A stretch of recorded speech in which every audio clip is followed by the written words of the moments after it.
Saudara-saudara yang dikasihi oleh Tuhan kita Yesus Kristus, selamat sore, salam sejahtera untuk kita semua, Salam. Ibadah kita pada sore hari ini, kita akan bersama-sama mempelajari firman Tuhan yang diambil dari kitab Injil Markus, pasal yang ketiga, ayat 13 sampai dengan ayat 19a. Namun sebelum kita merenungkan firman ini, mari kita berdoa, kita mohon pertolongan kuasa Roh Kudus. Mari kita berdoa. Allah Bapa kami yang ada di dalam surga, pada sore hari ini kami anak-anak-Mu akan belajar firman-Mu.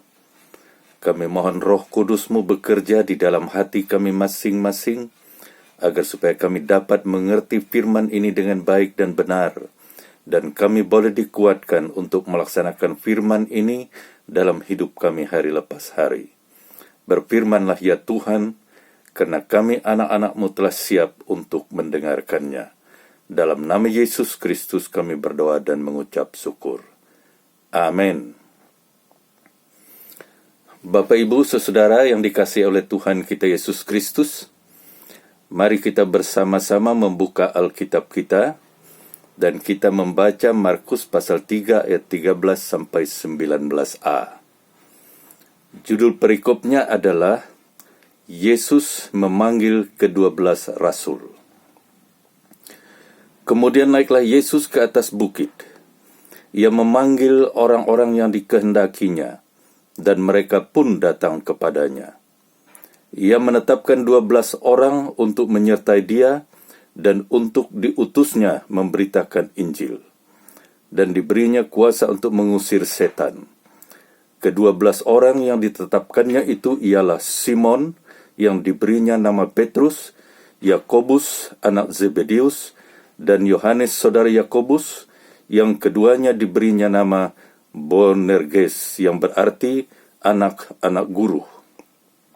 Selanjutnya Andreas, Filipus, Bartolomeus, Matius, Thomas, Yakobus anak Alfius, Tadeus, Simon orang Zelot, dan Yudas Iskariot yang mengkhianati dia.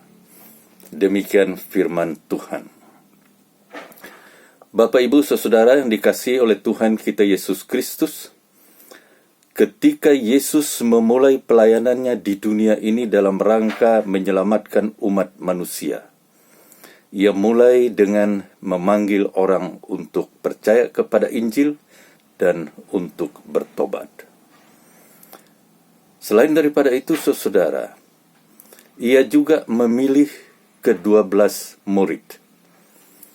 Nah, ke-12 murid ini dipilihnya adalah dalam rangka Yesus mempersiapkan orang-orang atau komunitas yang akan meneruskan pekerjaan pekabaran Injil di dunia ini. Karena Yesus mengetahui bahwa sebentar lagi ia akan naik ke sorga. Bapak Ibu saudara yang dikasihi oleh Tuhan kita Yesus Kristus,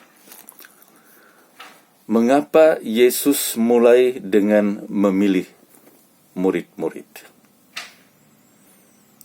Saudara-saudara, murid adalah orang yang diajarkan untuk memahami, mengerti, dan mengingat apa yang diajarkan itu. Jadi dengan demikian, maka Yesus memilih murid-murid agar supaya mereka itu dapat mengerti, memahami, dan mengingat apa yang dia ajarkan. Karena nanti saudara, merekalah yang akan melanjutkan untuk memberitakan Injil kepada dunia. Hal ini dapat kita pahami karena pada zaman itu belum ada percetakan. Sehingga belum ada buku, belum ada tulisan-tulisan yang dapat dipakai untuk menyebarkan berita Injil itu. Jadi murid-murid Yesus ini adalah orang yang dipersiapkan oleh Yesus untuk memberitakan Injil secara benar. Kemudian yang kedua, mengapa Yesus memilih murid? Karena dalam rangka memahami, murid-murid itu harus terus bersama-sama dengan dia. Sehingga murid-murid itu bisa mendengar, mengingat, melihat apa yang dilakukan oleh Yesus. Dan dengan demikian maka mereka akan dapat memberitakan Injil secara benar. Bapak, Ibu, saudara yang dikasihi oleh Tuhan kita Yesus Kristus, apa yang menjadi tugas murid-murid Yesus ini?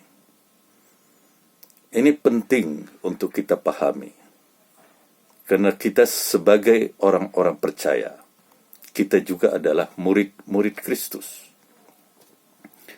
Adapun tugas daripada murid-murid Yesus ini adalah pertama-tama mereka harus memberitakan Injil kepada dunia.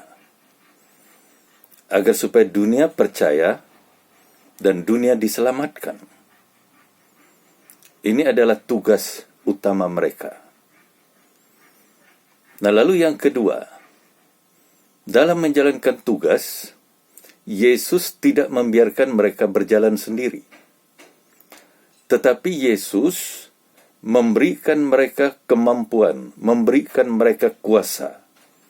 Dikatakan bahwa Yesus memberikan mereka kuasa untuk mengusir roh-roh jahat. Dan ini berarti bahwa Yesus memberikan kuasa kepada murid-muridnya untuk mengalahkan kuasa-kuasa iblis. Bapak, Ibu, saudara yang dikasihi oleh Tuhan kita Yesus Kristus, apa artinya pemilihan murid-murid Yesus ini bagi kita sebagai orang Kristen pada masa kini? Ini mengingatkan kepada kita bahwa sebagai orang percaya yang sudah dibaptis dalam nama Bapa, Anak, dan Roh Kudus, kita telah dipilih oleh Yesus untuk menjadi muridnya. Dan sebagai murid kita senantiasa diingatkan agar supaya kita bersama-sama dengan dia, kemanapun dia pergi, agar supaya dengan demikian kita memahami, mengerti pengajaran-pengajarannya, mengerti apa yang dia kehendaki. Ini berarti bahwa kita diminta kesetiaan kita untuk terus bersama-sama dengan Yesus dalam kehidupan kita hari lepas hari, sampai nanti kepada akhir zaman ketika Yesus datang yang kedua kali kelak. Kemudian saudara, hal yang kedua, kita diminta agar supaya kita diutus ke dalam dunia untuk memberitakan Injil, agar supaya dunia ini percaya bahwa Yesus itu adalah Tuhan dan Juru Selamat. Dan dengan demikian maka dunia boleh diselamatkan. Kita tahu bahwa orang-orang berdosa dihukum dengan hukuman maut yang kekal.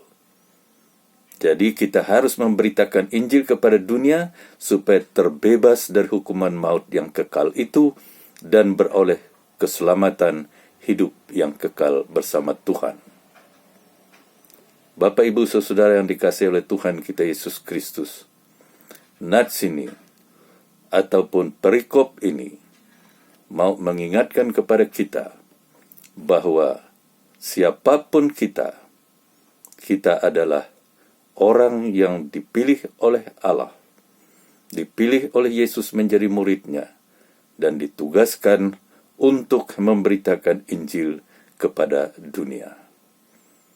Mudah-mudahan ini menolong kita untuk menyadari apa makna daripada kekristenan kita dan apa tugas dan tanggung jawab kita dalam dunia ini. Tuhan memberkati. Amin. Mari kita berdoa. Terima kasih Bapa atas firman-Mu yang telah kami dengar. Engkau telah mengingatkan kepada kami bahwa kami telah Engkau pilih untuk menjadi murid-murid-Mu, dan kami telah Engkau tugaskan untuk menjadi pekabar-pekabar Injil di dunia ini. Tolong kuatkan kami Bapa, agar supaya kami dapat melaksanakan tugas kami dengan sebaik-baiknya, sehingga dunia boleh percaya bahwa Engkau Tuhan dan Juru Selamat. Terima kasih Bapa. Inilah doa kami yang kami mohon di dalam nama Yesus, Tuhan dan Juru Selamat kami yang hidup. Haleluya. Amin.